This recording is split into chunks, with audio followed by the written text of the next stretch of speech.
আসলে বিয়ের প্রাক্কালে বলছেন বউকে জোর করে দীক্ষা দিতে যাবি না, তোর প্রতি যাতে টান জাগ্রত হয় সেইটা আগে দেখবি, নালে দয়ালের কাজে তুই কিন্তু পিছিয়ে পড়বি। সে যদি আদিকাল থেকে সপরিবারে দীক্ষিত হয় তাহলে কয়েকশো ধাপ এগিয়ে যাবে। একসাথে দয়ালকে নিয়ে সারাদিন দয়ালের কাজে বেরোলে বাড়িতে কোনো ঝগড়া হবে না। তুই যে এতক্ষণ বাইরে ছিলি, কেন ছিলি, এটা নিয়ে কেউ কোনো প্রশ্ন করবে না। বলবে আমাকেও উৎসবে নিয়ে চলো, আমাকেও সৎসঙ্গে নিয়ে চলো। কিন্তু যদি উল্টোটা হয়, প্রত্যেক পদক্ষেপে বাধা, তখন ঠাকুর কেন, দাম্পত্য জীবনে ঠাকুরকে কি প্রয়োজন, এটা বোঝাতে বোঝাতে সমস্ত এনার্জি কিন্তু শেষ হয়ে যাবে।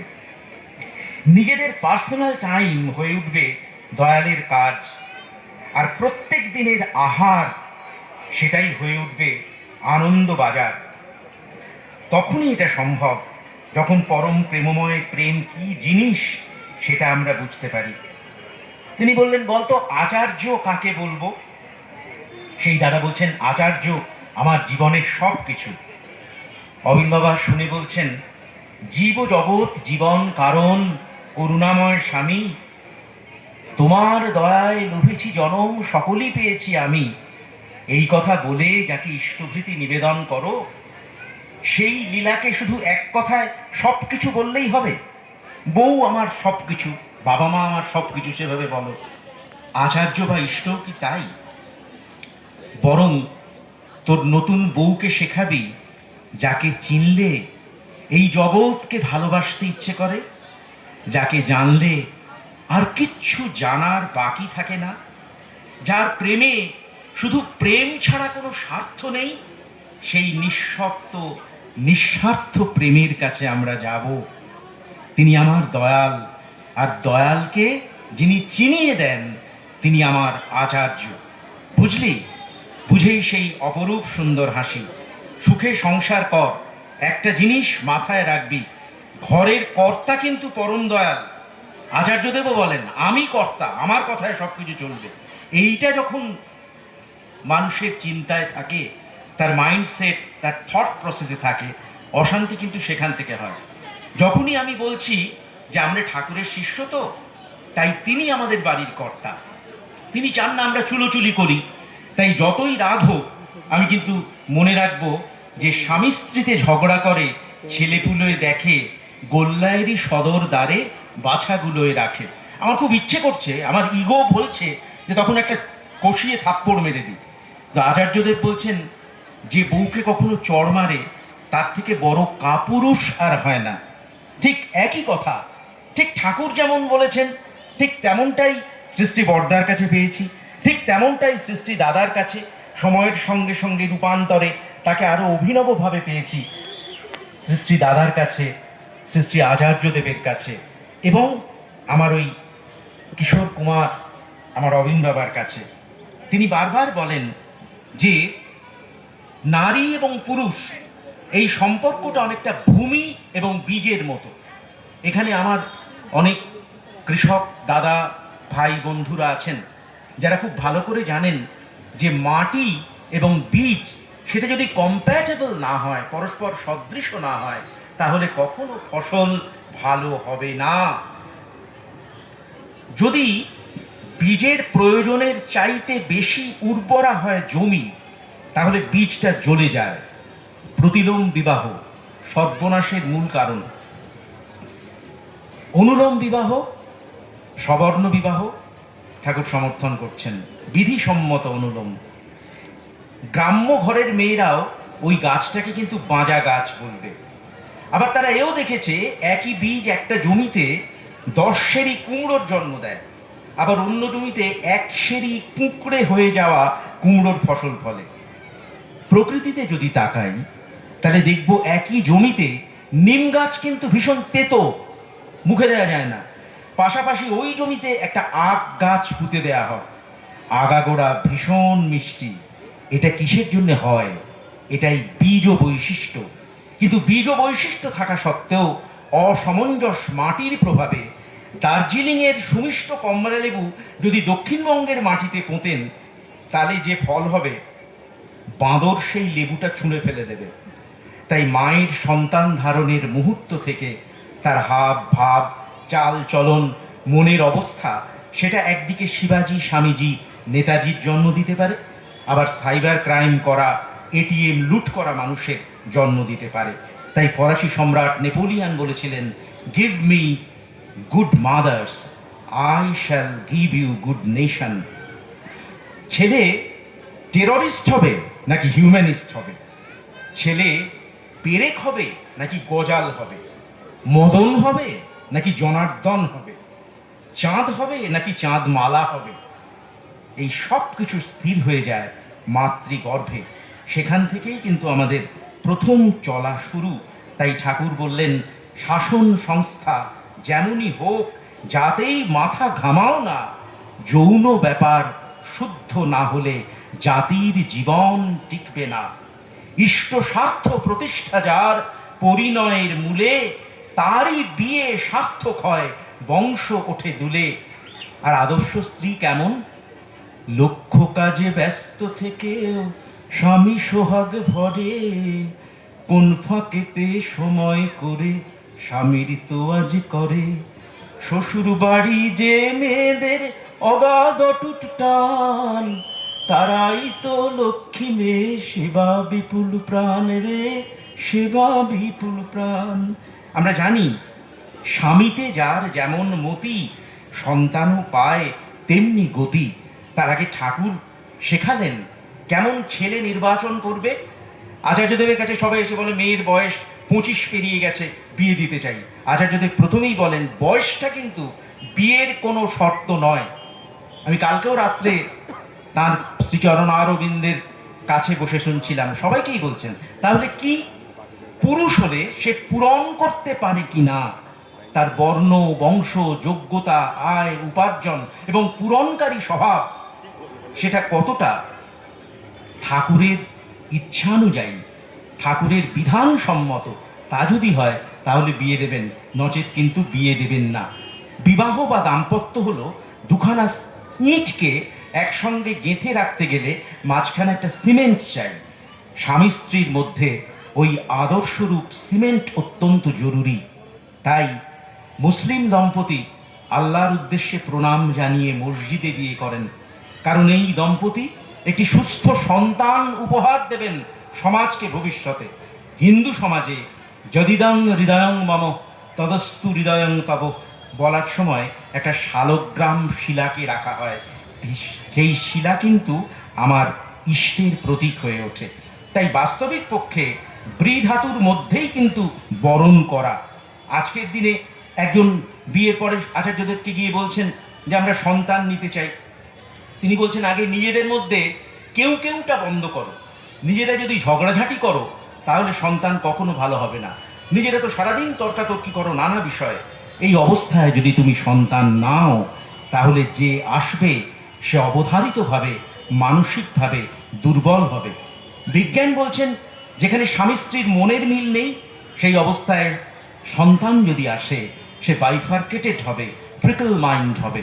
আর আজকের দিনে হোয়াটসঅ্যাপ স্ট্যাটাসে আজকে সিঙ্গেল, কালকে মিঙ্গল, পরশুদিন আবার একজনের সঙ্গে রিলেশন, এবং সেখানে ব্রেকআপ পার্টি হয় আধখানা ল্যাংচার ছবি সহ রেস্টুরেন্টে গিয়ে। এইটা আমাদের সমাজ শেখাচ্ছে। আমাদের সমাজ শেখাচ্ছে, তুমি যাকে ভালোবাসো, স্নানের ঘরে বাসতে ভালো, তার জীবনে ঝড়, তোমার কথার শব্দ দূষণ, তোমার গলার স্বর, তুমি অন্য কারোর সঙ্গে বাঁধো ঘর। আর ঠাকুর বললেন, শয়তানের তহবিলে যতগুলো পাপ আছে, বিবাহ বিচ্ছেদ তার মধ্যে সর্পিলতম। আর আজকে এই আমার ভাই জ্যোতির্ময় আছেন, উনি আইনজীবী। আইনজীবীদের সঙ্গে কথা বলে দেখবেন, আমার অনেক বন্ধু আইনজীবী বলেন সব থেকে বেশি কেস আসে তাদের কাছে বিবাহ বিচ্ছেদ নিয়ে। ভালোবেসে প্রেম করে বিয়ে করে ফেললাম, তার 1 বছর পর থেকেই তার সমস্ত খুঁতগুলো আমার মাথার মধ্যে গিজগিজ গিজগিজ করতে লাগলো। বাস্তবিক পক্ষে ছেলে পুরুষ, তিনি বললেন, আচার্যদেব বলেন, সংসার ঠিক থাকে পুরুষের গুণে, সংসার সুন্দর হয় রমণীর গুণে, গুণবান স্বামী যদি থাকে তার সনে। খুব গুরুত্বপূর্ণ। সন্দেহ ব্যাপারটা জাগিয়ে দিচ্ছে কিন্তু ওই মোবাইল ফোন। তুমি কার সঙ্গে কথা বললে? ওই কুটুর কুটুর করো, রাত্রিবেলা ফিসফিস গুটগুট ফুসফুস করো, ওগুলো কার সঙ্গে করো? যখন বিয়ে হচ্ছে তখন একেবারে মনে হচ্ছে যে একেবারে দুজনে ভীষণভাবে, তুমি যেন বলো আর আমি যেন শুনি, জনমে জনমে তার শেষ নেই কোনো। তারপরে দেখা গেল প্রথমে ফিস ফিস ফিস ফিস, তারপরে হাউ হাউ হাউ হাউ। প্রথমে তুমি বলতে আমি শুনতাম, তারপরে আমি বলি তুমি শোনো, তারপর আমরা দুজনে মিলে বলি পাড়ার লোকে শোনে। এই অবস্থায় যে সন্তান আসবে সেই সন্তান তো বাবা মার মধ্যে কে ভালো, বাবা ঠিক না মা ঠিক, ঠিক করতে করতে পাগল হয়ে যাবে। শ্রী শ্রী দাদা বলতেন যে বাবা এবং মা দুজনে মিলে গেছে মার্কেটিং করতে, বাবার একরকম পছন্দ, মার একরকম পছন্দ, একটা বিছানার চাদর কেনা হবে। তো সেই চাদরই কেনা হয় সাধারণত। আমরা যারা পুরুষ মানুষ আমরা চুপচাপ থাকি, কি হবে ঝামেলা করে, যা করবে সংসারে তো ওই দেখবে, সে কেনা হলো। পুরুষ মানুষটির পছন্দ রইল না, তাহলে একজন বিজয়ী একজন বিজিত, তাহলে একজন পরাজিত হলেন, তার কথা রইল না, আর একজন ভীষণভাবে জয়ী হলেন। শ্রী দাদা বলছেন ওই বিছানার চাদরে শুয়ে যে সন্তানের জন্ম হবে, পৃথিবীতে এমন কোনো বিশ্ববিদ্যালয় নেই, এমন কোনো শিক্ষা প্রতিষ্ঠান নেই যে তাকে হয়তো অ্যাক্টর, ব্যারিস্টার, প্রফেসর বানাতে পারে, প্রকৃত মানুষ করে তুলতে পারবে না। কারণ মানুষের মন তৈরি হয় তার বায়োলজিক্যাল মেকআপ দিয়ে। বায়োলজিক্যাল মেকআপ যেমন, আমার মন সেরকম। একটা টিকটিকির বাচ্চাকে শিখিয়ে দিতে হয় না তত্তর তত্তর করে কেমন করে দেয়াল বেয়ে উঠতে হয়, মানুষের বাচ্চাকে শেখাতে হয়। আমরা কি করি?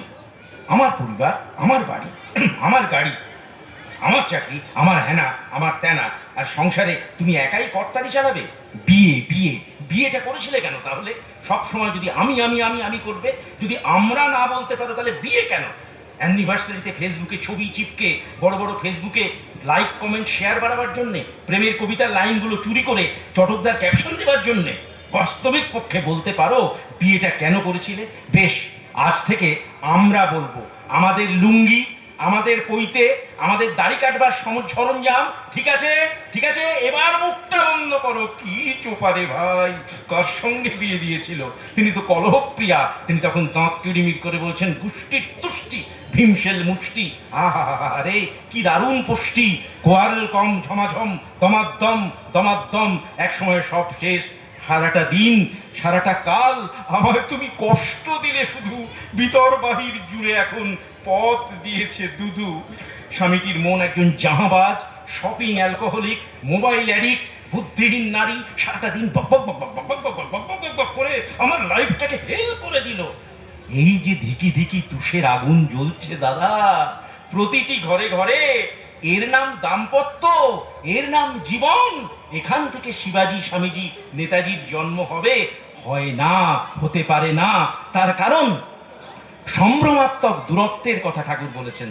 ঠাকুরের ছড়ায় আছে সম্ভ্রমাত্মক দূরত্বটি বজায় রেখে সমীচীন অনুকম্পী সেবাচর্যায় ধৃতি বাড়ে চিরদিন। আচার্যদেব বলছেন আগে খুব প্রেম পীড়িত মহব্বতের সম্বন্ধ, বিয়ের পর 3 বছর 4 বছর 5 বছর গেল, দুজনে একেবারে দেখলেই আর একজনকে প্রায় জ্বলে উঠছে, ঠিক যেরকম ঘটনাটা বললাম সেই রকম। বলে এটা কেন হয়? বলছে প্রথম প্রথম অনেক স্বপ্ন থাকে, নানান রকম জীবনে প্রায় উঠতে থাকে ভাসমান একটা জীবন, নীল চশমা পরা, তখন মনে হয় জগৎটাই নীল। একটা পেতলের কলসি আর একটা মাটির কলসি পাশাপাশি নদীর মধ্যে দিয়ে যাচ্ছে। তো হঠাৎ মাটির কলসিটা পেতলের কলসিটাকে ডাক দিয়ে বলছে, আচার্যদেবের বলা গল্প,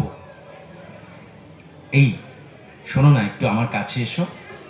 বলছে এই যে দূরত্ব রেখে আমরা গল্প করছি না, এটা খুব ভালো।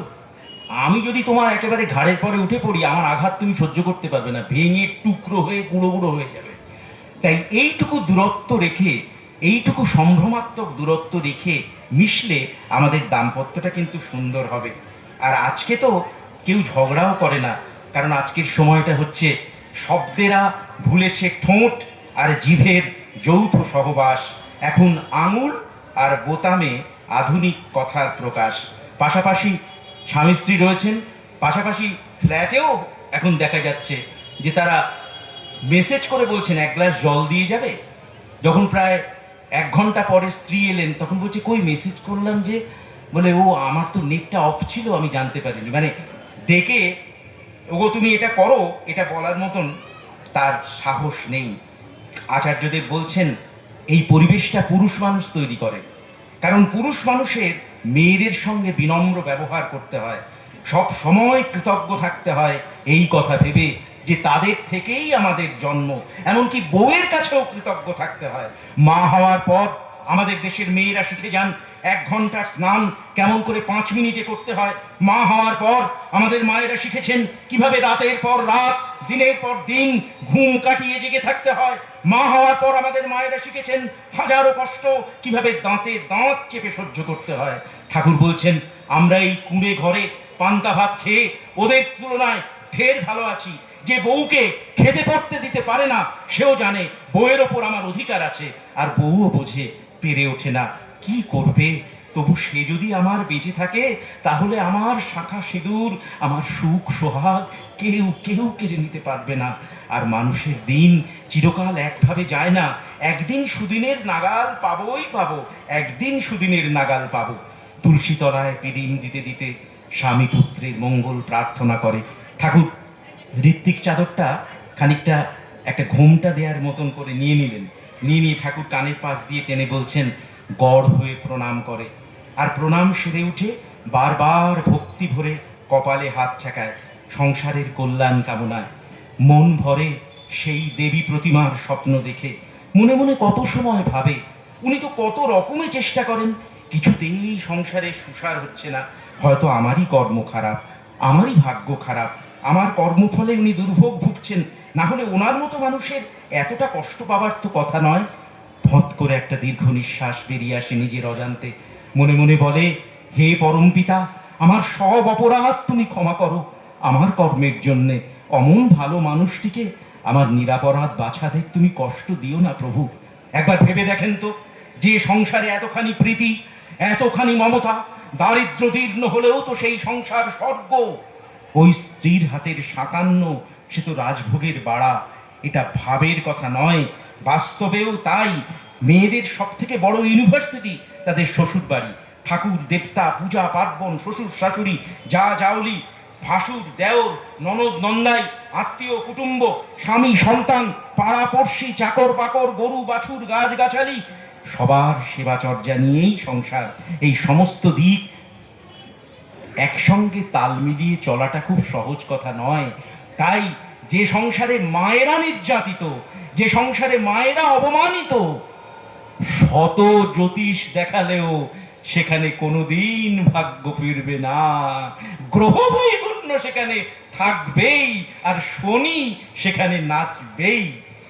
কারণ আলস্য থাকলে পরে চলে না। বদমেজাজকে বিজয় দিতে হবে, হীনমন্যতাকে বিজয় দিতে হবে। এবং কিভাবে একটি আদর্শ দাম্পত্য গড়ে ওঠে তার দৃষ্টান্ত সৃষ্টি ঠাকুর এবং সৃষ্টি বড়মার জীবন। আমরা যদি সেই জীবনের দিকে তাকাই আমরা দেখতে পাবো একটি আদর্শ জীবন কেমন হতে পারে। জয়লাল এসে দাঁড়িয়েছে ঠাকুরের কাছে। ঠাকুর বলছেন ঈশালা ডাকাত কনেকার ইল্লত বালাই করেছিস কি? তুই তো শালা কাম সারে ফেলাইছিস, ঘরের লক্ষ্মীকে বিগড়াইছিস। দেখিস না আমি তোর বড় মাকে কত তোয়াজ করি, যাতে গরম না লাগে রান্নাঘরের পাশে ফ্যানটা পর্যন্ত লাগাই দিই, যাতে আমার ঘরের লক্ষ্মী ঠান্ডা থাকে। আর শালা তুই পারিস না? লক্ষ্মী যখন রাগ করবি নি তখন আদর করি, তার থুতনি ধরি ক্ষতি হয়। আহ রাগ করো কেন? আচ্ছা তুমিই কও, তুমিই তো আমার শক্তি স্বরূপিনী। তুমি যদি এই সংসারে লাগাম ধরি চলবেন না পারো তাহলে তোমার এই আমি যাই কোথায়? শ্রী ঠাকুরের কথা বলার ঢঙে তার ভাব ভঙ্গিতে উপস্থিত সকলে হেসে একেবারে কুটোপাটি গড়াগড়ি। একজন মা বললেন ঠাকুর আপনি যে কি মাঝে মধ্যে এমন করি কথা কন, আমরা লজ্জায় মরি ঠাকুর। ও জয়লা, ও তো আমাকে সাওয়ালের বয়সী, তা উইয়ের সামনে এই সব রসিকতা আমাগরের কেমন লাগে ঠাকুর? ঠাকুর বলছেন আহারে কি আমার কথা রে, তোমাদের সংসারে অহরহ এইরকম ঘটতেছে আর আমি আমার উপযুক্ত সাওয়ালকে রসিকতার ছলে কোলেন, তাতেই আমার যত দোষ শোন, বাজে ফ্যাচ ফ্যাচ করিস না, ওর মনে অনেক দুঃখ জমে আছে, ওই দুঃখটাকে বুঝতে দে। আজকে সংসারটা কেমন, এই যে টোটোগুলো আসে ওইরকম টলমল টলমল করতে করতে কাঁপতে কাঁপতে কাঁপতে কাঁপতে যায়, আর ভেতরে পপকর্ন বাজেন গন্ধ, মানে একটা অদ্ভুত ধরনের আওয়াজ বেরোচ্ছে, খন্দে পড়লেই ধপাস চলে যাচ্ছে একালের সিম্বল। অনেকটা শিকড়হীন সংসারের মতো জ্যাল জ্যালে ফেল ফেলে কতগুলো লোক ভেতরে বসে আছে। পরিবারে কোনো শাসন নেই, নিজের শরীরেও কোনো শাসন নেই। বিশাল বিপুল একটা ঘুড়ি হেলছে দুলছে উঠছে পড়ছে, তাতা থই থই তাতা থই থই নাচছে। এমন একটা সময়ে ঠাকুর এমন একটা সংসারের কথা আমাদের চিন্তা করতে বলছেন, যেখানে আশ্চর্য ব্যালেন্স থাকে, যেটা শ্রী বড়মা এবং শ্রী ঠাকুরের সম্পর্কে দেখা যায়। একদিন শ্রী বড়মা চাল বাচ্ছিলেন, কাঁকড় বাচ্ছিলেন, তো ঠাকুর ডেকে বললেন, বড় বউ করো কি? বলে, এই কাঁকড় বাঁচতেছি, তোমার মুখে তো একটা পড়েছিল তাই। বলে, সে কি? আমি তো তোমারে কই নাই, তুমি পাছে বিব্রত হও তাই আল গছে কাঁকড়টাকে তো আমি ফেলায় দিছি বড় বউ। বলে, না কলি কি হয়, তুমি কি ভাবো, তুমি কি করো, সব দিকে আমার নজর আছে। তখন ঠাকুর বলছেন, তোমার মতো একজন আমার পিছনে তাল দিবার না থাকলে আমি গিয়েছিলাম আর কি। এই বড় বউ আছে বলে আমার জীবন হয়তো নিষ্কণ্টক হতে পেরেছে, এই বড় বউ আছে বলে আমার জীবন আমি দেখতে পেরেছি কেমন করে সুন্দর করে তুলতে হয়। তাই বলেছেন, এই বড় বউ কি কর্তামার কাছে কম গাল খাইছে? গালায় ভূত ছাড়াই দিতেন, কিন্তু ও কারে কারে কাজ করত। এই সমস্ত পরীক্ষা পাশ দিয়ে আসি তবে না আজকের বড় বউ। এই হলো আমার সৃষ্টি বড়দা, এই সম্পর্ক থেকে জন্মাতে পারেন। যুগাচার্য সৃষ্টি বর্দার জন্মের জন্য সেই ভূমিটা তো দরকার। একজন স্ত্রী তার স্বামীর কাছে যতটা ক্ষুণ্ণ হন, যতটা অসন্তুষ্ট হন, যতটা ইল ট্রিটেড হন, দ্যাট ইজ দ্য ইমপ্রেশন, যে ইমপ্রেশন মাথার মধ্যে কাজ করে যায়। আমি ভুলে যাব দুদিন বাদে, চেতন মনে বিষয়টা থাকবে না, অবচেতন মন সে কিন্তু মনে রাখবে, তুমি কিন্তু ওই দিন অমুক কথা বলেছিলে। আচার্যদেব এটা বলেন, মেয়েরা ভীষণ মনে রাখতে পারে। তুমি হয়তো 5 বছর আগে কটার সময় কি বলেছো ছেলেরা ভুলে যায়, মেয়েরা কিন্তু মনে রাখবে। স্বামী অফিসে ডিস্টার্ব, বউ বলছে, এত দেরি হলো কেন ফিরতে? ভুরু নাচিয়ে জিজ্ঞেস করছে, কেউ নেমন্তন্ন করেছিল? স্বামী তখন চোটে মোটে লাল হয়ে করে একেবারে মেশিন গান চালিয়ে দিলেন। রাতে পাশাপাশি শোয়ার পর বর বলছে, এই শুনছো? বউ কিছুটা সরে গেল, আবার বলছে, এই শোনো না, মানে কি বলছিলে? এই যে পুরনো ক্যাসেটের মতো রিভাইন্ড করে স্ত্রী বারবার বলছে, মনে নেই কি বলেছিলে, মনে নেই কি বলেছিলে, মনে নেই কি বলেছিলে। এই জায়গা থেকে কোনো সন্তান জন্ম যখন হচ্ছে, তখন ওই ফাটা ক্যাসেটের সন্তান হয়। পুরনো ক্যাসেটের রিভাইন্ড করে সেই রেকর্ডটা বাজাতে পারে না, কারণ ইমপ্রেশনটা ডিলিট করা যায় না। ডিলিট এমনি করা গেলেও ইমপ্রেশন ডিলিট করা যায় না। অন্যায় বলছি, ভুল বলছি? আজকের বায়োটেকনিশিয়ান, ফিজিওলজিস্ট তারা ঠাকুরের এই কথা স্বীকার করছেন। ঠাকুর বলছেন, নারী হতে জন্মে জাতি, থাকলে জাত তবেই জাতি। মানুষ জন্মায়, স্বামীতে যার যেমন মতি, সন্তানও পাবে তেমনি গতি। মানুষকে ঠাকুর বললেন, বহু ভাবের সমষ্টি হচ্ছে মানুষ। একটা মানুষকে রাগিয়ে দিলে তার একটা ভাব, প্রশংসা করলে অন্য ভাব, যখন দারিদ্র আসছে তখন একটা ভাব, প্রভূত বৃত্তের মধ্যে ভাব অন্যরকম, স্তুতিতে আরো বদল হচ্ছে, বিলাস ব্যসনের মধ্যে রাখলে একরকম, নিয়ত নিয়ত ভাবের পরিবর্তন ঘটছে। তাই আমরা ঠাকুরকে বলেছি, ভাবাতীতং ত্রিগুণ রহিতং সদ্গুরুং ত্বাং নমামি। সমস্ত ভাবগুলোর একেবারে অতীত, দূরগামী, দিগন্ত প্রসারী, কোনো ভাব তাকে জব্দ করতে পারছে না। তাই তিনি ঠাকুর। আমাদের সাধনাও তার মতো হয়ে ওঠা, অ্যাবাভ ফ্রম অল কমপ্লেক্সিটিস, প্রত্যেক ভাবকে অ্যাকসেপ্ট, অ্যাপ্রিসিয়েট, অ্যাকুমুলেট করে। হিটলার, বিশ্বজয়ী হিটলার এত নৃশংস হলেন কেন? তার বাবা তার মায়ের উপরে অত্যন্ত অত্যাচার করতেন। একজন সন্তানের অ্যাফেকশন, অ্যাফিনিটি তার মায়ের উপরে। প্রচণ্ড শীতের রাতে বরফের চাঁইয়ের ওপর মাকে বসিয়ে রাখত। বাবার ক্রুয়েলটি হিটলার দেখেছিলেন, ছেলেবেলায় দেখেছেন মায়ের কষ্ট আর যন্ত্রণা। বাবা চলে যাওয়ার পর হিটলার বলছেন, আমি ওই পুরুষ মানুষটাকে সবক শিখিয়ে দেব, তোমার উপর অত্যাচার। তখন হিটলারের মা কি বলছেন, বলছেন একটা গালে চড় মেরে বলছেন, এটা মাইন ক্যাম্প বলে তার আত্মজীবনীতে আছে, তোমাকে যদি আমি কোনো কথা বলি আর তুমি যদি সেটা না শোনো, তাহলে আমি তোমাকে শাসন করব নাকি করব না? হিটলার বললেন, হ্যাঁ তুমি শাসন করবে।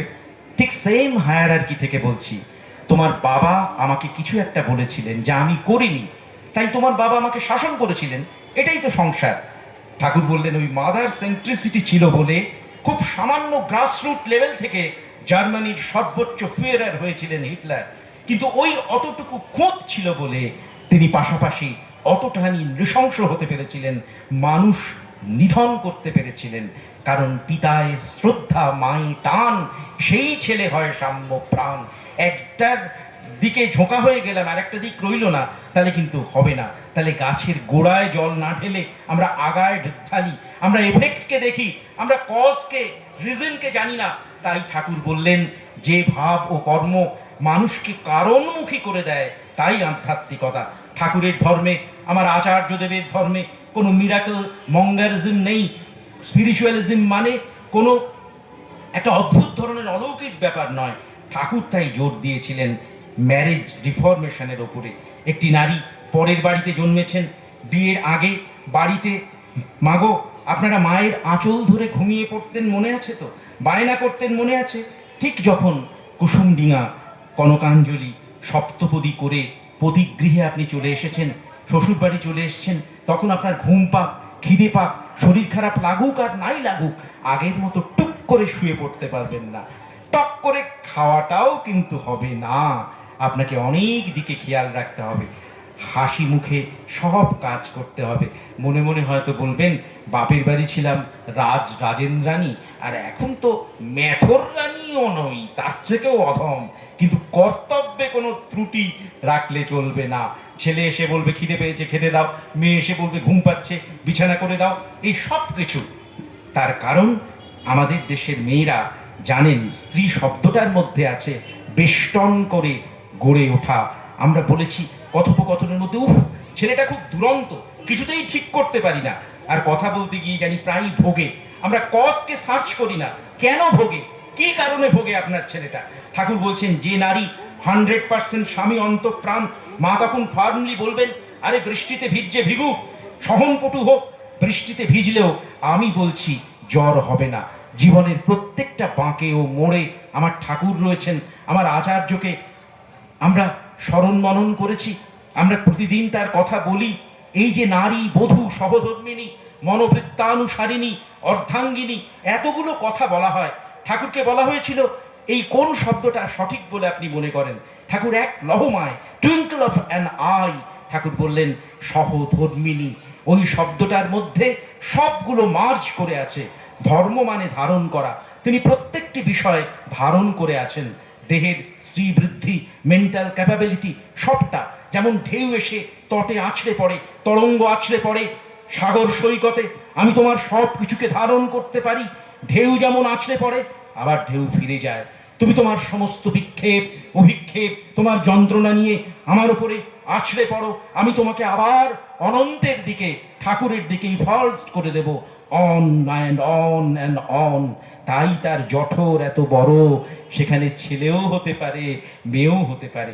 আমি শেষে একটা গল্প বলে আমার বক্তব্য শেষ করছি। ঠাকুর বলছেন, মেয়ে মানুষ যে কি জিনিস, শালা হিমায়তপুরে টের পাচ্ছিলাম। একদিন আমার সঙ্গে খেলতো আমার একটা বন্ধু ছিল, তার নাম ছিল পুঁটি। ওই পুঁটির সঙ্গে আমার খুব বন্ধুত্ব ছিল। হঠাৎ শুনলাম পুঁটির বিয়ে হয়ে গেছে। কই, আমার তো হলো না। আমরা একসাথে খেলতাম, খুঁজেই পাই না, কাক জিজ্ঞেস করব। বেশ কিছুদিন পরে কাশীপুরের হাট থেকে হেঁটে হেঁটে আসতেছি, দেখি কি ওই পুঁটি হাঁটতে হাঁটতে যাচ্ছে, আর কোলে পোঁটলা মতো কি একটা নিয়ে রাখছে। আমি অনেক দিন পর পুঁটিরে দেখে, এই পুঁটি বলি, ছুটে গেলাম। বললাম, এই ওটা কি? সে কয়, এটা আমার মেয়ে। তোর মেয়ে? কোথায় হলো? ও লজ্জা পেয়ে হাসতে হাসতে কয়, এই তো আমার পেটে হয়েছে। আমরা একসঙ্গে কত খেলেছি, আমি শালা পেটে হাত বুলায় কই ওই পুঁটির পেটে যদি মেয়ে হয়, কই আমার পেটে হয় না কে, হয় না কে ভেবে আমি কুল কিনারা করতে পাই নাই। বেশ কবছর কেটে গেছে, দেখি পুঁটির হাত ধরে একটা ছোট্ট মেয়ে হাঁটতিছে, আর কোলে ঠিক আগের মতো একটা পোঁটলা ন্যাকড়ায় বাঁধা কি যেন। আমি কই, হেই পুঁটি, এইটা আবার কি? পুঁটি কয়, এইটা আমার সাওয়াল। এই কোথায় হলো? আমার পেটে।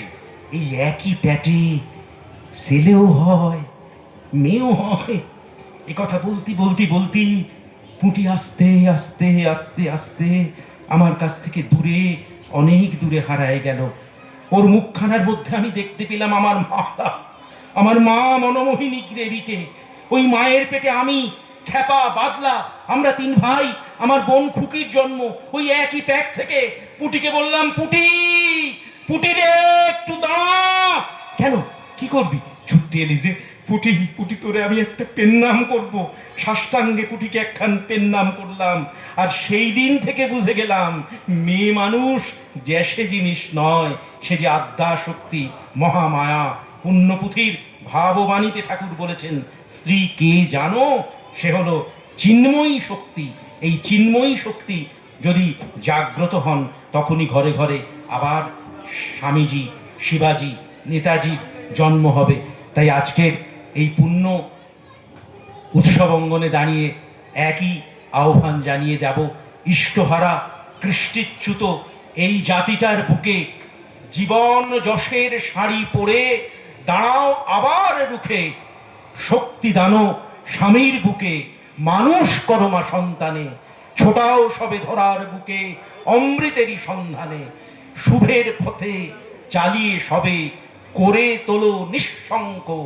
বাজাও নারী, বাজাও পুনঃ তোমার হাতের শঙ্খ। সবাই ভালো থাকবেন। জয় গুরু।